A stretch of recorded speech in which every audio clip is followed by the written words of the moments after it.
Hello, mindful tails ह्या आमच्या गोष्टींच्या सेगमेंटमध्ये तुमचं पुन्हा एकदा स्वागत. आमची लास्ट टाइमची गोष्ट प्रेमळ पिंटो ती तुम्ही पाहिली. प्रेमळचे महत्व तुम्हाला पटलं ते तुम्ही आम्हाला कळलं त्याबद्दल थँक्यू. तर सुरुवात करूयात आपल्या आजच्या गोष्टीला. आपल्या आजच्या गोष्टीचं नाव आहे बिजली कशातला ग. आनंदवन जंगलात हलक्या पावसाच्या सरी पडत होत्या. रविवार असल्यामुळे शाळेला सुट्टी होती, म्हणून Jumbo panda, Mambo kangaroo, Rio सांबर आणि बिजली बेबी हत्ती पावसात भिजायच्या निमित्ताने जंगलात फिरत होते. फिरता फिरता जम्बो आज सकाळी त्याच्या घरी काय गंमत झाली हे सांगू लागला. तेवढ्यात जम्बोला अडवत, मी आज सकाळी कशी लवकर उठले असे मध्येच काहीतरी बडबड बिजली करू लागली. त्यावर बिजली अगे थांब की जरा, आधी जम्बोला बोलू दे की, असे रिओ ओरडले. पण रिओच्या ओरडण्याकडे बिजलीने नेहमीसारखे दुर्लक्ष करून पुन्हा मध्ये मध्ये बडबडायला लागली. बिजली काही ऐकत नाही पाहून सगळे मित्र तिला घरी जायला उशीर होतोय म्हणून निघून गेले.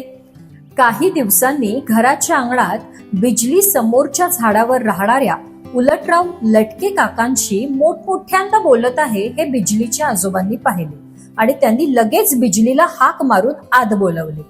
त्यावर बिजली आजोबांशी सुद्धा मोठ्या आवाजात बोलत हातवारे करू लागली. ते पाहून आजोबांनी शांतपणे बिजलीचे दोन्ही हात धरून तिला समजवायला सुरुवात केली.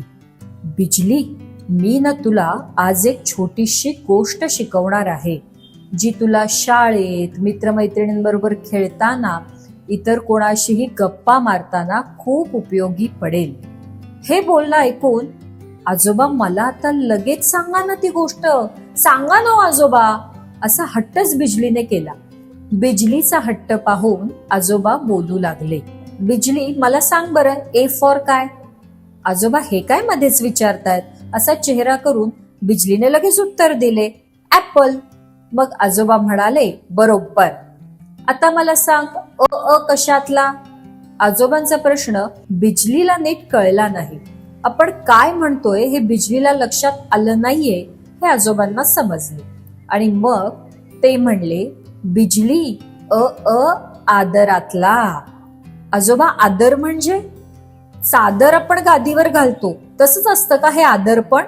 बिजलीचे बोलणं ऐकून आजोबांना हसू आले. आजोबा म्हणाले, अगं बाळा, चादर आणि आदर हे पूर्ण वेगळं आहे.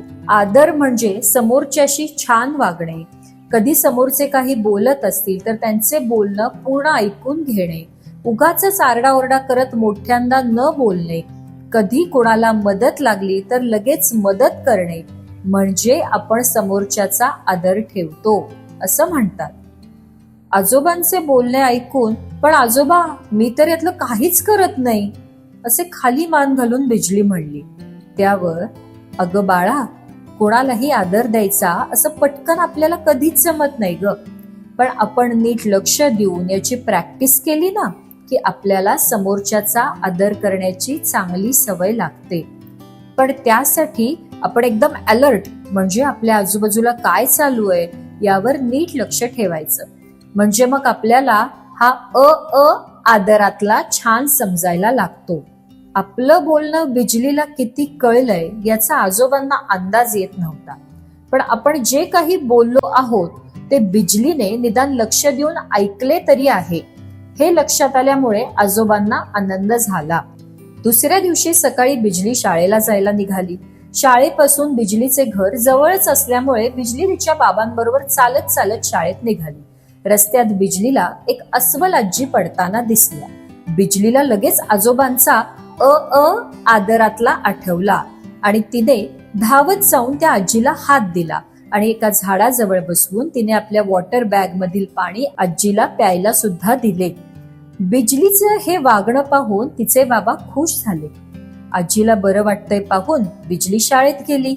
शाळेत पोचल्यावर जम्बो पांडा त्याने घरी रंगवलेलं चित्र सगळ्यांना दाखवत आपण कसं आधी छान चित्र काढलं आणि मग ते कसं रंगवलं हे सांगत होता.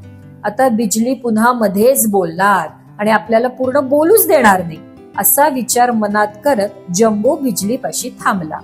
पण यावेळी चक्क एकही शब्द मध्ये न बोलता जम्बोचे सगळं बोलून झाल्यावरच बिजलीने तू खूप छान चित्र रंगवलंयस हा असे म्हणल्यावर जम्बोला खूप आनंद झाला. शाळा सुटून बिजली घरी आली ती आजोबांना हाका मारतच, बिजली आजोबा आत खोलीत आहेत, काय झालं असे तिच्या आईने विचारल्यावर मला आधी आजोबांना भेटायचंय म्हणत बिजली आजोबांच्या खोलीत पळाली.